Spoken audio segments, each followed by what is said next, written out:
yang lalu saya batuk-batuk dan tenggorokan ini gagal sekali. Tetapi puji Tuhan hari ini suara saya sangat fit, walaupun tadi terdengar ada batuk-batuk sedikit, tapi itu cuma kerikil-kerikil Bapak Ibu Saudara. Puji nama Tuhan. Shalom. Coba Bapak Ibu Saudara lihat kiritanmu, ya. Coba lihat make upnya sudah ada yang luntur belum, ya. Rambutnya, minyak rambutnya sudah ada yang kering belum, ya. Senyumannya harus memberikan senyuman yang bahagia, karena hari ini ada sukacita. Amin. Sekali lagi saya mau kita sapa, ya. Sapa kiri kananmu, katakan Tuhan Yesus memberkati. Senyumnya belum, senyumnya jangan lupa senyumnya Pak Ibu Saudara. Karena ini yang sebenarnya maaf kepada orang lain, ya. Sekali lagi katakan kiri kananmu, Tuhan Yesus memberkati. Haleluya. Tuhan Yesus memberkati. Saya senang sekali Bapak Ibu Saudara. Walaupun sebenarnya, perkenalkan nama saya David Sirait, saya seorang pelayan Injil dari Batam, ya. Kita masih saudara, masih sama-sama kerja kita. Nah, jadi Bapak Ibu Saudara, pertama sekali saya ditelepon, saya langsung bilang iya, karena saya pikir, oh ini Natal Youth wilayah Kota Duri, wah saya semangat, oh siap. Ternyata saya salah dengar Bapak Ibu Saudara.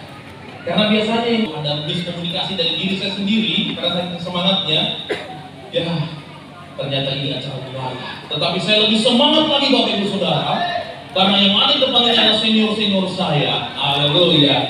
Nah Bapak Ibu Saudara yang terkait di dalam nama Tuhan, di mendengar Bapak Pendeta Olman bilang begini, ini semua panitia, mana semua anak-anak muda ini? Sudah pada hilang ini. Panitia semua adalah anak-anak muda. Saya makin semangat. Oh, saya juga ini anak muda, wajah muda, darah muda, pakaiannya juga muda, ya. Yang depan ini yang tua-tua. Saya masih muda. Maafkan saya. Jadi Bapak Ibu Saudara, terima kasih buat kesempatan yang luar biasa. Saya berterima kasih kepada Tuhan yang sudah mempercayakan saya untuk saya bisa berbicara kepada Bapak Ibu Saudara. Jadi Bapak Ibu Saudara, saya kalau merayakan hari Natal, begitu ketemu hari Natal, buat saya Natal itu spesial. Spesial karena dari dulu kami selalu melakukan ritual makan besar. Wah, jadi dari saya kecil sampai saya tamat sekolah, ritual ini selalu ada. Mulai dari awal Desember sampai kepada awal Januari, selalu yang namanya makan besar itu tidak pernah terlupakan. Karena semua ngumpul jadi satu. Keluarga yang di sana kumpul, kita makan besar. Dan semakin saya beranjak ke Ibu Saudara, kebahagiaan saya tentang Natal ternyata bukan cuma makan. Bapak panitia, apakah pulang dari sini kita makan-makan? Kalau tak makan-makan, tetap kita bahagia. Yang setuju katakan amin. Woi, kurang semangat. Yang setuju katakan amin. Amin. Yang di belakang dia nggak bilang amin, karena dia bilang begini, saya perlu makan Pak Pendeta. Saya datang ke sini karena memang mau cari makannya. Katakan bertobat. Bapak Ibu Saudara, semakin saya menjalani ternyata makin bersuka di hari Natal. Saya baru akui kebenaran penting di hari kelahiran Yesus Kristus. Jadi ini adalah hari yang sangat spesial, merupakan hari-hari yang sangat spesial. Dari Desember sampai akhir Desember merupakan hari spesial karena ini adalah momen kita memperingati kelahiran Yesus Kristus. Amin Bapak Ibu Saudara. Katakan kiri kananmu, hari ini kita memperingati kelahiran Yesus Kristus. Saudara, saya memahami bahwa kelahiran ini adalah sebuah awal harapan kita kepada Tuhan. Pada saat Yesus lahir, ini adalah harapan kita. Pada saat Yesus mati, dia bangkit dan dia naik ke surga. Ini adalah dasar percaya kita. Jadi ini adalah satu paket komplit, mulai dari kelahiran, kematian, kebangkitan, sampai kepada kenaikan. Ini merupakan dasar percaya kita kepada Tuhan. Jadi kita harus merayakan dengan sukacita, amin. Bukan karena saya melihat saudara ini ada yang jahit baju, ada yang parfum baru, ada yang sepertinya pokoknya baru-baru begitu ya. Jangan senang dan bersukacita karena itu, tetapi pastikan saudara bersukacita karena Yesus sudah lahir di hati kita. Yang setuju katakan amin. Amin. Bapak Ibu Saudara yang terkasih di dalam nama Tuhan, hari ini kita akan belajar. Ini sore menjelang malam. Ini adalah Natal terterang yang pernah saya hadiri. Ya. Karena kalau di Kota Batam, saya cerita, kita mulai Natal itu paling cepat jam 6. Karena bekerja semua. Jam 6 itu pun masih menunggu, jam 7 baru mulai. Begitu menjelang lilin sudah gelap. Tadi saya lihat menyalakan lilin, kiri kanan masih terang. Ya. Ini Natal terterang yang saya pernah hadiri. Jadi jadilah ini jadi Natal terang. Amin. Bapak Ibu Saudara yang terkasih, kalau kita melihat malam hari ini, maaf karena masih terang, sore hari ini kita akan belajar bersama-sama dari tema kita. Ya. Tema besar kita yaitu apa? Coba sama-sama baca. 1, 2 ya. Ini karena kita orang Batak semua ini, ya. Sehingga ada tersendat-sendat baca True Love ya. True Love ya. Coba sama-sama 1, 2 ya. True Love. Yang panitia mungkin mereka senang sekali berbahasa Inggris sehingga diambil bahasa Inggris. True Love. Bapak Ibu Saudara, kita akan baca firman Tuhan di dalam 1 Yohanes. Yang ini ada salah pencetakan dari percetakan yang kesalahan. 1 Yohanes 4 ayat yang ke-9 sampai dengan ayat yang ke-10. Saya mengharapkan saudara buka ayat ini di Alkitab atau Alkitab saudara. Kita akan baca bersama-sama. 1 Yohanes 4 ayat yang ke-9 sampai dengan ayat yang ke-10.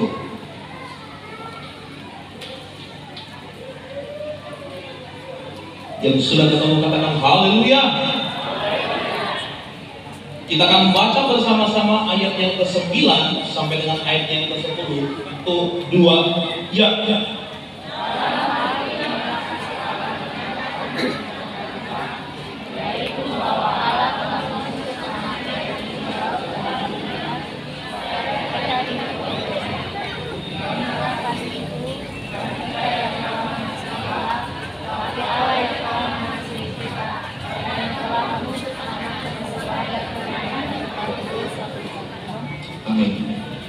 Bapak Ibu Saudara yang terkasih, kalau kita melihat di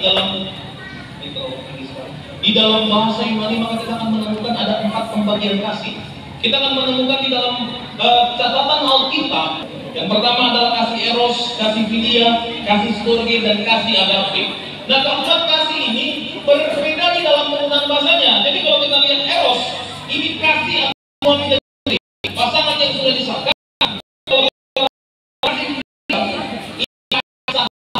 Sahabat atau teman adalah orang tua dan anak atau sebaliknya, anak dan orang tua.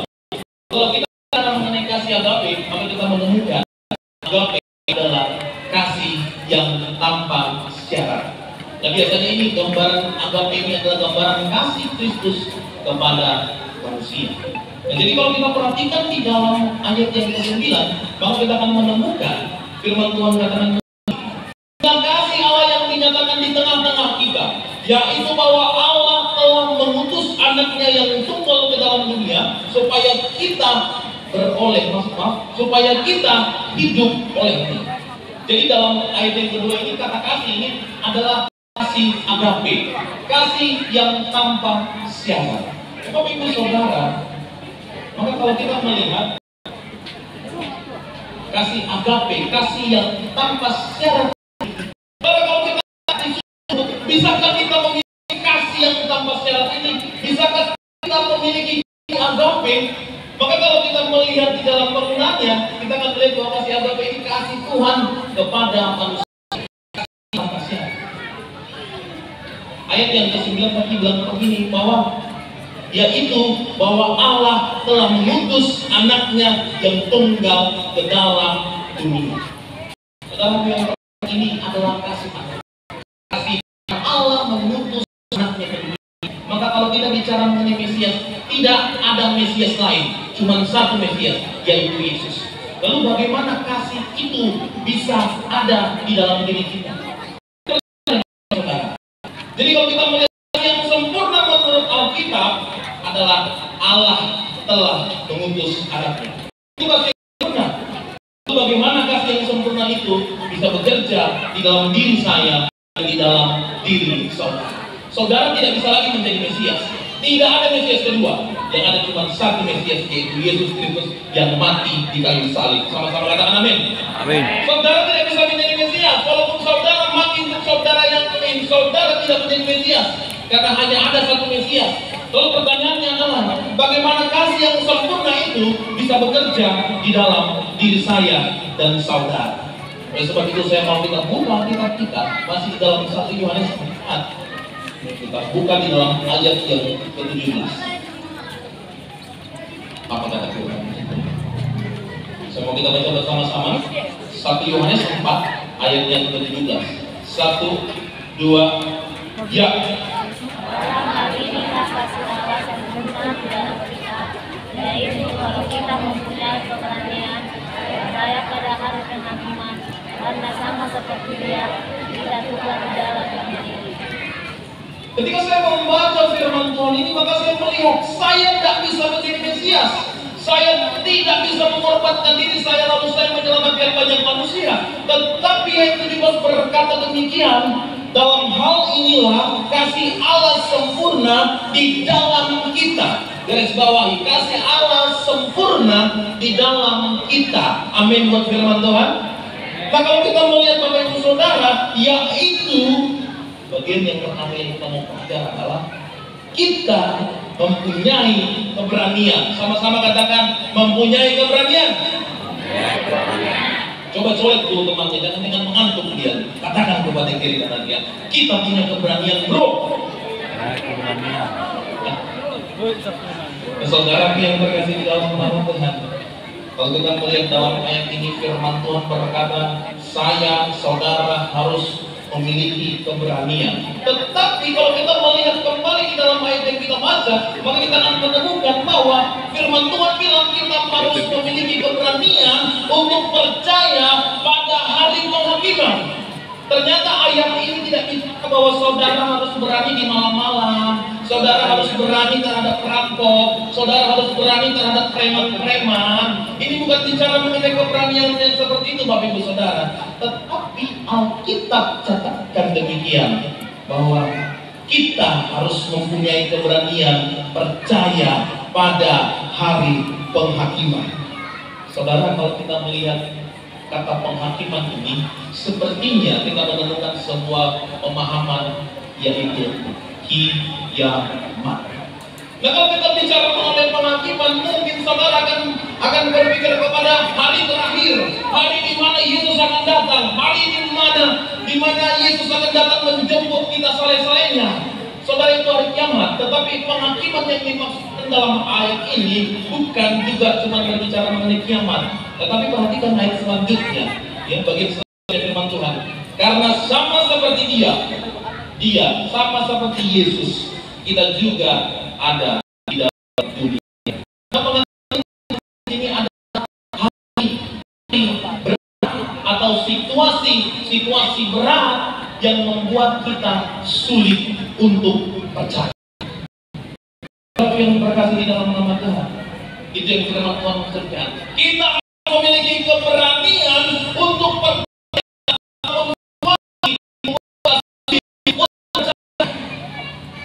Ini maksudnya kebenaran firman, bukan menunggu nanti saat kiamat baru saudara berani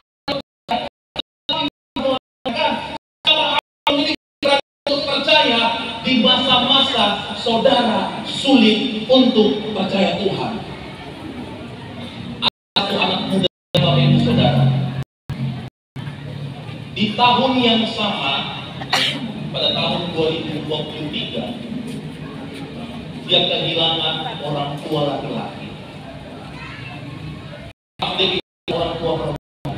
Lalu beberapa bulan kemudian dia kehilangan orang tua laki-laki. Berapa kemudian dia nikah. Beberapa bulan kemudian mertuanya laki-laki dipanggil Tuhan. Saudara, dia izin sama saya. Saya tidak sanggup lagi merawat. Saya tidak tahu Tuhan. Apakah ini pekerjaan Tuhan? Jahat sekali Tuhan sama saya. Dia sudah ambil orang tua saya di awal tahun. Dia ambil beberapa kemudian orang tua saya. Kalau setelah saya menikah, dia ambil lagi orang tua saya. Dan sekarang cuma tinggal satu-satunya dari orang tua istrinya. Bapak Ibu Saudara, saya nggak tahu bilang apa. Saya cuma peluk, saya doakan dia, Bapak Ibu Saudara. Memang beberapa bulan dia akhirnya cuti untuk melayani karena dia anaknya yang sangat terpukul. Bapak Ibu Saudara yang terkasih, sanggupkah kita dalam kemanusiaan kita masih percaya di tengah-tengah situasi yang sulit untuk buat kita percaya kepada Tuhan? Dan itu maksud firman Tuhan pada malam hari ini. Kasih yang sempurna memampukan kita untuk percaya walaupun sulit untuk percaya. Dan setuju katakan amin? Saya nggak tahu apa yang saudara alami. Saya nggak tahu apa yang dialami banyak orang sehingga mereka harus meninggalkan iman percaya mereka. Saya nggak tahu Bapak Ibu Saudara. Tetapi firman Tuhan katakan kasih yang sempurna memampukan kita untuk percaya. Yang setuju katakan amin? Jadi dalam keadaan sulit sekalipun saudara mungkin bisa menangis, saudara mungkin bisa marah, tetapi saudara harus punya keberanian untuk tetap percaya. Amin. Ada satu gadis, ya, anak perempuan, dia sudah buta dari lahir. Pada saat umurnya beranjak 5 tahun, dia baru merasa bagaimana sulitnya tidak bisa bermain karena tidak punya mata untuk bisa melihat, Bapak Ibu Saudara. Di umurnya yang ke-8 tahun, dia menyanyikan satu lagu, ya. Tadi harusnya pemain musik ada di sini, tetapi dia sudah keluar. Saya minta pemain keyboard boleh maju ke depan, ya. Satu lagu dia nyanyikan begini, walau ku tak dapat dan bagian yang kedua yang kita mau pelajari pada sore hari ini adalah kita baca di dalam ayat yang ke-18. Apa kata firman Tuhan?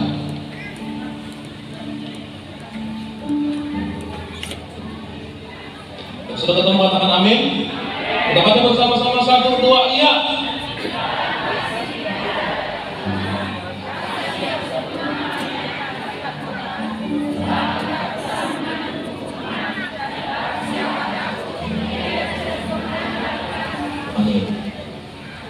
Bapak Ibu Saudara yang tinggal di dalam nama Tuhan, firman Tuhan kan, kasih yang sempurna melenyapkan apa? Kasih yang sempurna melenyapkan apa?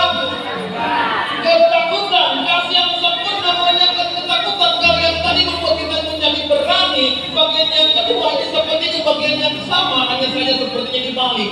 Kasih yang sempurna melenyapkan ketakutan. Saudara yang terkasih di dalam nama Tuhan, pada saat saya membaca firman ini seperti ini bagian hal yang sama, memiliki makna yang sama. Tetapi ternyata Bapak Ibu Saudara, ada sesuatu hal yang luar biasa terkandung di dalamnya. Firman Tuhan bilang ini, kasih yang sempurna melenyapkan ketakutan. Sebab ketakutan mengandung hukuman, dan barang siapa takut, ia tidak sempurna dalam kasih. Kasih yang sempurna melenyapkan ketakutan. Bagian yang pertama tadi kita mau lihat di dalam ayat ini, Allah adalah kasih. Jadi kalau kita bicara mengenai Allah, kita bicara mengenai kasih. Allah adalah kasih. Kasih itu adalah. Jadi kalau kita bicara mengenai dalam ayat 18 ini, Allah melenyapkan ketakutan atau kasih melenyapkan ketakutan. Sebenarnya yang mau disampaikan di sini Bapak Ibu Saudara, kasih yang sempurna yang Tuhan berikan itu tidak membawa kita kepada ketakutan. Firman Tuhan cuma mau bilang, saudara, ketika Tuhan sudah selamatkan saudara, rasa yang harus kita sampaikan kepada Tuhan bukan ketakutan. Tetapi firman Tuhan cuma bilang takut akan apa? Firman Tuhan tidak bilang ketakutan akan Allah. Karena kalau kita bicara mengenai ketakutan, maka Bapak Ibu Saudara, firman Tuhan bilang ketakutan itu artinya ada sesuatu hukuman yang akan kita terima. Kenapa kita takut karena ada hukuman? Saudara, coba saya ini kan anak muda ya. Saya suka nih kadang-kadang seperti itu. Saudara, saya akan kasih 30 pagi, siang, sore. Apa? Kalau saya bilang pagi, saudara tepuk 2 kali. Pagi. Kalau saya bilang siang, saudara tepuk tangan 4 kali. Siang. Kalau saya bilang sore, saudara tepuk tangan. Sore. Lebih. 7. Bapak udah 7 ya? 6 ya? Cuma terlambat delay ya, delay tadi ya. Saudara bersuka cita? Sekali lagi saya bilang, yang salah bayar denda 30.000 ya. Bagi lebih siapa tadi itu panitia kalau lihat kita dapat uang tambah dari panitia. Siap. Ada lebih lagi? Wah, saya hitung sudah 15 orang. Kalikan 35 Pak panitia. Lebih kita ini surplus ini acara Natal kita ini. Sore. Tadi waktu kita main pertama, semua masih tersenyum, tetapi pada saat permainan yang kedua pakai tenda, semua sudah tenang. Saudara, kasih yang Tuhan maksudkan itu adalah kasih itu melenyapkan ketakutan. Ketika Allah mengasihi kita dengan sempurna, maka tidak ada ketakutan. Dia akan kedamaian yang setuju katakan amin. Ini yang Tuhan mau. Saudara, yang ketakutan itu karena ada hukuman. Saya pernah kasih hukuman sama anak muda saya waktu main game. Dia paling takut kalau saya sudah kasih hukuman, karena hukuman saya itu unik. Saya suruh dia hadap belakang lalu tuliskan nama dia menggunakan pinggul. Setiap kali mereka bilang, jangan sampai karena videonya nanti sampai di media sosial, saya malu. Dan ketika main game, tidak ada yang bersuka cita, semua tegang. Jangan sampai salah, nanti Bang David joget. Untuk masuk dalam Facebook, Instagram. Tetapi saudara, firman Tuhan katakan, kasih yang sempurna melenyapkan ketakutan. Amin. Ya. Jadi tidak ada ketakutan. Bukan saya bilang saudara nggak takut, saudara nggak boleh takut kepada maling. Kita takut, saudara takut kepada listrik. Ya, saudara yang terkasih. Siapa coba yang nggak takut tersengat arus listrik? Bukan itu yang Tuhan maksudkan. Tetapi ketika firman Tuhan bilang takut akan Allah, kata takut ini bicara mengenai hormat, bukan bicara mengenai takut akan hukuman. Itu yang kita doang. Jangan takut akan hukuman kalau saudara sebagai orang percaya menjalani kehidupan hanya karena takut masuk neraka. Takut yang inilah yang firman Tuhan katakan mengandung hukuman. Sebab tetap siapa takut, barang siapa takut, dia tidak sempurna di dalam kasih. Karena ketika kita percaya kepada Allah, kasih Allah yang sempurna itu membuat kita damai. Sama-sama katakan damai. Damai. Kasih Allah yang sempurna itu membuat saudara merasakan damai. Maka ketika kita berasal dari Allah, ada kasih dalam diri kita. Baca firman Tuhan yang kita baca. Itu kata firman Tuhan. Orang yang mengasihi berasal dari Allah. Amin. Sehingga kalau Allah yang adalah kasih membawa damai, saudara juga harus membawa damai. Amin. Kadang-kadang Bapak Ibu Saudara, ada orang yang kalau dia datang ke satu tempat langsung begini, aduh, Robi mana? Datang ini, kenapa lagi datang? Kan kita udah datang pula ini kan yang kita ini. Ketua pemuda wilayah kita datang pula, aduh, celaka kita ini, semua di kontennya. Saudara, ketika Allah yang sempurna, kasih yang sempurna membawa damai, maka saya dan saudara harus membawa damai. Katakan kiri kananmu, kamu harus membawa damai. Kamu harus membawa damai. Berat-berat, kamu harus bawa damai. Dan kamu saudara yang terkasih di dalam nama Tuhan, kasih yang sempurna bekerja di dalam diri kita untuk memberanikan kita percaya di masa sulit dan membuat kita apa kata firman Tuhan? Membawa damai. Haleluya. Membawa damai kepada semua. Jadi saya percaya malam hari ini, sore hari ini Bapak Ibu Saudara, kita percaya bahwa kasih yang sempurna membawa kita tetap percaya di situasi yang sulit untuk percaya, dan kasih yang sempurna membawa damai kepada semua. Kita berdoa.